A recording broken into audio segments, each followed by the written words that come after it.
नमस्कार दोस्तों, मैं हूं सचिन और आपका मेरे YouTube चैनल पे बहुत बहुत स्वागत है। दोस्तों, आज की वीडियो में हम एक और शॉर्ट स्टोरी डिस्कस करने जा रहे हैं जिसका नाम है एन एस्ट्रोलॉजर्स डे और जिसे आर.के. नारायण ने लिखा है।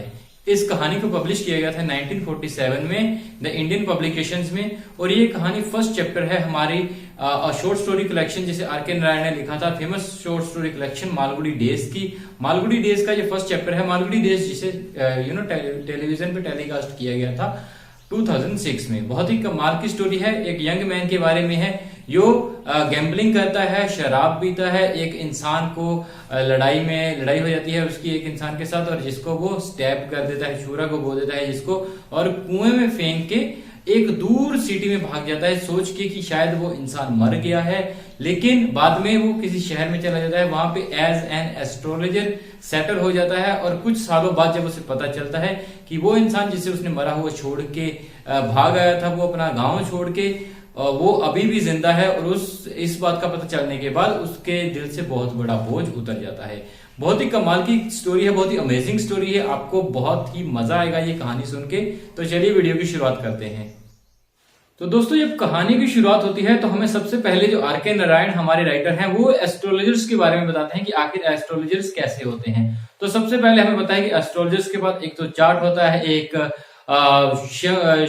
शेल होता है, किसी तरह का काउरी शेल होता है। उसके अलावा उनके पास कुछ नोटबुक रहती हैं और थोड़ा सा उनका जो रवैया है थोड़ा अलग सा रहता है नॉर्मल लोगों से। ठीक है, इस तरीके से जो नॉर्मल एस्ट्रोलॉजर है वो वैसा होता है। लेकिन जो एक इंडियन एस्ट्रोलॉजर है उसको आपको पता है उसके माथे पे एक हमेशा टिक्का लगाया होगा उन्होंने सेक्रेड ऐश के साथ। उसके अलावा पगड़ी पहनी होगी और भगमी चोला पहना होगा उन्होंने, मतलब थोड़ा भगमी रंग का जो चोला है वो पहना होता है, कपड़ा पहना होता है उन्होंने।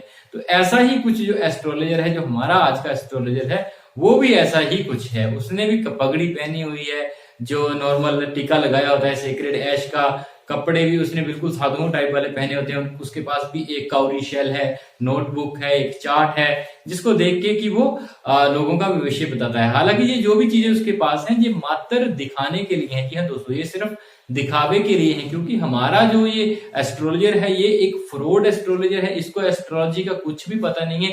ये सिर्फ लोगों का दिमाग पढ़ता है, लोगों का लोगों से ये 8-10 मिनट पहले लोगों से बात करता है, लोगों के बारे में जानने की कोशिश करता है और फिर अपने फार साइटेड की सोच से, जो मतलब थोड़ी सी इसको ज्ञान है लोगों को पढ़ने का, लोगों का दिमाग पढ़ने का, उस वजह से ये लोगों को उनका भविष्य बताता है। हालांकि ये लोगों को हमेशा वही चीजें बताता है जो लोगों को सुनने में अच्छी लगेंगी। हाँ दोस्तों, ये है तो गलत है लेकिन उसका यही धंधा है, उसका इसी से पैसा बन रहा है, तो उसके लिए तो यही सही है। तो इस तरीके का एस्ट्रोलॉजर है ये he is more of a therapist than a astrologer. ठीक है, तो हम इसे एक तरह से थेरेपिस्ट कह सकते हैं, ना कि एस्ट्रोलॉजर के। लेकिन क्योंकि लोगों को से पैसे लेने के लिए इसे एज ए एस्ट्रोलॉजर बनना पड़ा है, तो इसीलिए वो अपनी जो एडवाइस है लोगों को एज एन एस्ट्रोलॉजर देता है। बट एक्चुअल में ये एक तरह से हम इसे थेरेपिस्ट कह सकते हैं।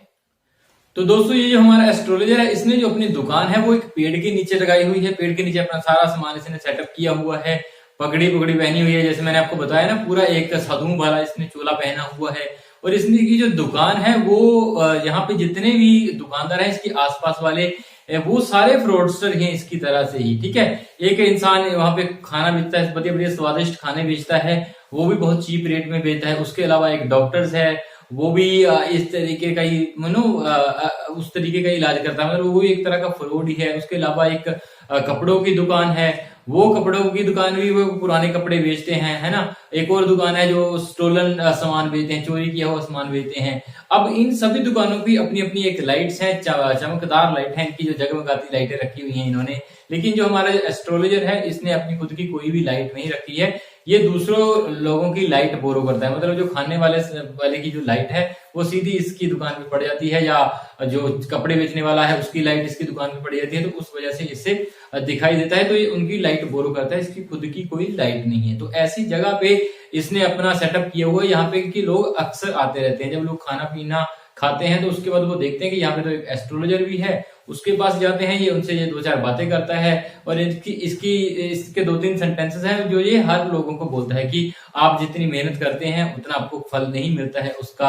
आपके घर में कोई ऐसी औरत है जो आपको पसंद नहीं करती है और जिसकी वजह से आपकी तरक्की रुकी हुई है।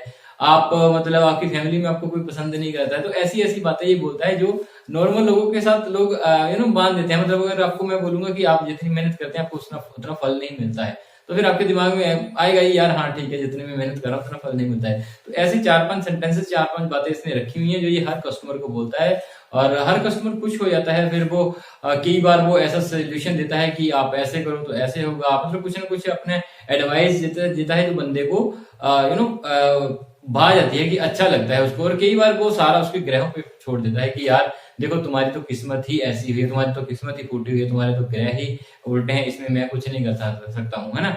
तो ऐसी कुछ एडवाइस ये देता है जिससे कि कस्टमर जो है सेटिस्फाई हो जाते हैं। हर कस्टमर के अकॉर्डिंग अपनी एडवाइस चेंज कर देता है। तो उस तरीके से ये एज एन एस्ट्रोलॉजर बहुत बढ़िया काम कर रहा है ये, मतलब अच्छी कमाई कर रहा है ये। और यहाँ पे जो इसकी दुकान है वो भी बढ़िया है ये, और अच्छे तरीके से काम कर रहा है, अच्छा पैसा कमा रहा है ये। मतलब अगर हम इसकी पर्सनल लाइफ की ओर जाएं तो दोस्तों इसी तरह इसकी अच्छी दुकान चली हुई है, अच्छा कमाई कर रहा है। लेकिन एक दिन क्या होता है, एक दिन इसके पास एक बंदा आता है जिसका नाम गुरु नायक है। वो एक दिन शाम को टहल रहा होता है उसकी दुकान के आसपास, और इसे लगता है कि उस टाइम एक्चुअली अंधेरा काफी हो चुका था और ये अपना सामान इकट्ठा कर रहा है, जाने वाला था घर को। लेकिन ये इस आदमी को टहलते हुए देखता है और इसे बोलता है कि तुम मेरे पास आ जाओ और मेरे से बैठ के बातें करो। तो वो बोलता है मैं तुम्हारे साथ फालतू बात नहीं करना चाहता, मैं एस्ट्रोलॉजर में बिल्कुल भी बिलीव नहीं करता हूँ, ये तो ऐसे फालतू के काम में मतलब लोगों को लूटते हैं। तो बोलता है ऐसा कुछ नहीं, तुम मेरे से बात करो, मैं तुम्हारा हो सकता तुम्हारी प्रॉब्लम का समाधान ढूंढ पाऊं। तो बोलता है मुझे तुमसे कुछ क्वेश्चन पूछते हैं, अगर तुम उनका आंसर दे सको तो फिर तो ठीक है, लेकिन मैं तुमसे सच में बताऊं तो मुझे तुम लोगों पे ज्यादा यकीन नहीं है। लेकिन एस्ट्रोलॉजर उसे बताता है, वो बैठ के बातें करते हैं। फिर वो बोलता है उससे एक शर्त लगाता है कि अगर तुम मेरे बातों का सही जवाब दे पाओ तब मैं तुम्हें पैसे दूंगा, लेकिन अगर तुम मेरे बातों का सही जवाब नहीं दे पाए तो फिर तुम्हें विद इंटरेस्ट में तुमसे पैसे वापस लूंगा। ठीक है, ये उनमें बात होती है। जब वो बैठता है तब वो एस्ट्रोलॉजर उससे कहता भी है कोई बात नहीं, वो मान जाते हैं, मतलब इस शर्त पे अड़े हो जाते हैं वो कि ठीक है चलो चल जाएगा ये काम, है ना। तो वो उससे बोलता है कि मेरे जो सवाल है उनका जवाब तुम नहीं दे पाओगे, तुम तो ऐसे ही हो, मतलब फालतू टाइम पास कर रहे हो यहाँ पे। लेकिन वो बोलता है कोई बात नहीं, तुम बताओ तो सही, मैं तुम्हारे सवालों का जवाब जरूर दूंगा। ठीक है, अब जब वो बैठा होता है वो सिगार जलाता है, और सिगार जलाने के उससे धुआं निकलता है, जो उसकी लाइट होती है लाइटर की, उससे वो उस बंदे का चेहरा उसे दिखाई देता है। जो एस्ट्रोलॉजर है हमारा उसे उसका चेहरा दिखाई देता है, और फिर वो बोलता है कि उसे पता चल जाता है कि ये तो गुरु नायक है, जिसकी तो इसी को मैंने पेट पे छुरा घोंपा था और कुएं में फेंक दिया था और वहां से भाग आया था, लेकिन ये तो जिंदा है। अब वो उसके सवालों के जवाब जो है वो टालने की कोशिश करता है कि मैं लेट हो रहा हूं, मैं अपने घर जाऊंगा। लेकिन तभी इसको वो गुरु नायक जो है वो बोलता है कि अब तुम यहां से नहीं जा सकते, अब तो तुम्हें मेरे सवालों के जवाब देने ही पड़ेंगे।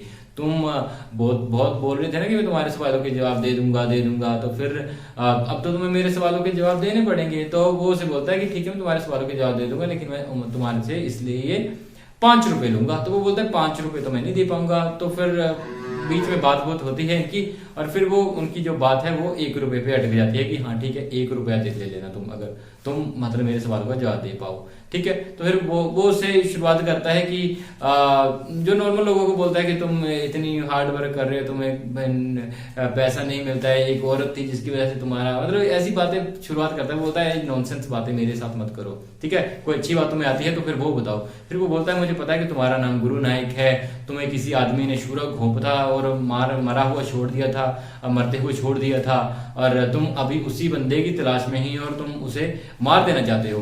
तो वो तो हैरान हो जाता है, बोलता तुम्हें कैसे इस चीजों का पता। तो फिर उस पर यकीन कर लेता है, वाकया तुम तो सही बोल रहे हो, ऐसा बिल्कुल मेरे साथ हुआ, मैं तो उसको ढूंढ रहा हूँ, मैं तो उसको जान से मार दूंगा अगर वो मुझे मिलता है तो फिर बोलता है कि अब तुम मुझे ये बता दो कि वो बंदा एक्चुअली है कहाँ पे। तो फिर बोलता है तुम उसे बेकार में ढूंढ रहे हो, उस बंदे की तो एक लॉरी के नीचे आके ऑलरेडी डेथ हो चुकी है, बहुत बुरी डेथ हुई थी उसकी। अब उसे थोड़ी गुरु नायक को थोड़ी पहले पश्चाताप होता है कि यार वो बंदा मेरे से पहले ही मर चुका है। फिर वो खुश भी हो जाता है, चलो ठीक है उससे इतनी बुरी मौत मिली, ऐसा बिल्कुल सही था। ठीक है, अब वो बंदा गुरु नायक उसे पैसे देता है और वहां से चला जाता है। जाते जाते जो हमारा हमारा जो एस्ट्रोलॉजर है वो उससे पूरी तरह से पीछा छुड़ाना चाहता है। तो वो उसे बोलता है कि देखो अब तुम अपने घर चले जाओ और जिंदगी में कभी भी साउथ वाली साइड मत आना, ठीक है, साउथ वाली साइड मत जाना। अगर तुम मेरी ये बात मान लोगे तो तुम हजारों सालों तक जियोगे। और वो उसके चेहरे पे सीक्रेट एज लगाता है माथे पे, और फिर वो उसे वहां से चला जाता है। वो बोलता है मैं अब उसको यहाँ पे इस साइड क्यों आऊंगा, मैं अपने घर से ही क्यों निकलूंगा। अब मैं जिस बंदे को ढूंढता मैं इधर उधर फिरता फिरता रहता था वो तो मर चुका है, तो अब तो मैं अपने घर से क्यों निकलूंगा, मैं अपने घर में ही रहूंगा, ठीक है। तभी वो अपना सामान इकट्ठा करता है और वहां से वो निकल पड़ता है। हमारा जो एस्ट्रोलॉजर है जब वो घर पे जाता है अपनी वाइफ को वो पैसे देता है, जब पैसे देखता है पैसे वो 8 आनाज होते हैं, जबकि बात 1 रुपए की हुई थी। तो फिर वो थोड़ा परेशान भी होता है, फिर बोलता है मैंने आज बहुत पैसे कमाए हैं, ये देखो। उसकी वाइफ भी बड़ी खुश हो जाती है। तो फिर वो बोलता है तुम्हें पता है मैं गांव छोड़ के यहाँ पे क्यों आया था और मैंने तुमसे शादी क्यों करी। तो वो बोलता है ऐसा था कि मैंने एक आदमी को, मैं आज तक यही सोचता रहा कि मेरे सर पे खून है, एक आदमी का खून है, लेकिन मैं जब यहाँ पे आया था भागता हुआ तो मैंने क्या किया था, मैंने एक आदमी को छुरा घोंपा था, उसके कुआं में फेंक दिया था, और मैंने आज तक यही सोचता रहा कि मेरे सर पे उस बंदे का खून है, लेकिन आज वो बंदा मुझे मिला और आज मेरे सर से बहुत बड़ा बोझ उतर गया है कि वो जो इंसान है वो अभी जिंदा है और मैंने किसी की भी हत्या नहीं की है। ठीक है दोस्तों, तो इसी के साथ वो बड़ा कंटेंट फील करता है और फिर वो सोने को चला जाता है। और दोस्तों इसी के साथ हमारी जो कहानी है वो खत्म हो जाती है। तो दोस्तों आई होप कि आपको ये कहानी पसंद आई होगी और आपको ये कहानी समझ भी आ गई होगी। अगर कहानी पसंद आई या समझ आई तो वीडियो को लाइक, शेयर और कमेंट कर दीजिए। चैनल को सब्सक्राइब कर दीजिए क्योंकि इसी तरह की वीडियोस, लिटरेचर से जुड़ी वीडियोस आपको हमारे चैनल पे रेगुलर बेसिस पे मिलती रहती है। नई वीडियो में नई अपडेट, नई कहानी, नई स्टोरी, नई प्ले जल्दी लेके आपके सामने हाजिर होंगे। तब तक के लिए thank you very much and have a great day.